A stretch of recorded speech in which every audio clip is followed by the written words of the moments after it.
Bonjour, Nathalie Cariou, coach en intelligence financière. Le sujet de la vidéo d'aujourd'hui, savoir quelle est la structure que vous devez choisir si vous êtes entrepreneur entre une SAS, une SASU d'ailleurs, et une SARL.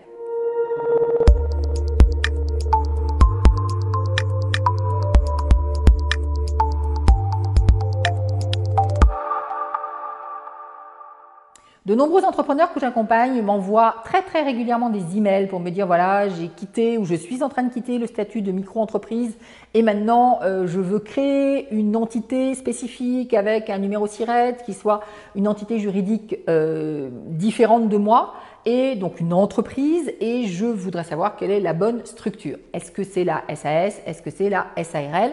Je suis perdue, il y a plein d'informations dans tous les sens, c'est quoi le critère? Donc le critère et la porte d'entrée qui est la plus facile, c'est de regarder est-ce que vous avez besoin de vous payer tous les mois avec la structure ou pas. Donc prenez cette porte d'entrée. Si vous avez besoin de vous payer tous les mois avec votre structure, alors vous allez plutôt choisir une SARL. Pourquoi? Parce que les charges sont moins importantes que si vous êtes assimilé salarié. Vous êtes au régime des indépendants, au fameux RSI. Ça fait 30 ans que je suis au RSI, c'est pas si terrible que ça, je vous le dis.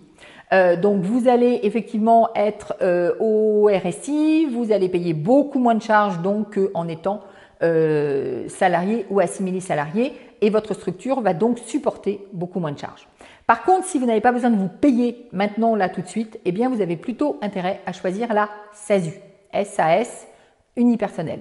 Pourquoi? Parce que à ce moment-là, vous ne vous paierez pas. Donc vous n'allez pas vous payer, vous n'allez pas payer de charges sur votre salaire, vous êtes assimilé salarié, à part que vous n'avez pas le chômage. Mais vous avez quand même des charges sociales qui sont très élevées. Vous ne vous payez pas, donc des charges sociales élevées sur zéro, ça fait zéro. Par contre, vous allez vous payer en fin d'année avec des dividendes. Et les dividendes de la SAS sont moins rémunérés que les dividendes de la SARL. Pourquoi? Parce qu'il y a un législateur un peu fou qui n'a rien compris à une entreprise, ça c'est mon commentaire personnel, qui a trouvé que les dividendes de la SARL, on allait non seulement les soumettre à l'impôt, ça c'est normal, mais aussi aux charges sociales. Donc c'est comme si vous vous serviez un salaire au fil de l'eau. Aucun intérêt de se verser des dividendes quand on est dans une SARL. Par contre, une SAS, ça reste des dividendes.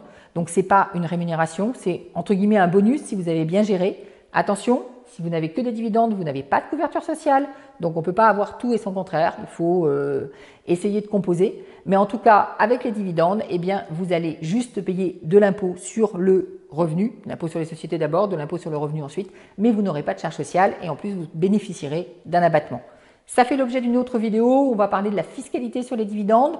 Retrouvez-moi pour cette autre vidéo, mais aussi pour toutes les autres sur la chaîne Nathalie Cariou, en vous abonnant pour être sûr de ne rien manquer, surtout pour être sûr d'être averti quand il y a une nouvelle parution. Et d'ailleurs, vous vérifiez dans vos paramètres de la chaîne que vous êtes bien d'accord de recevoir des notifications. C'est important, sans quoi vous allez manquer le meilleur de l'indépendance financière. C'était Nathalie Cariou et je vous dis à la semaine prochaine.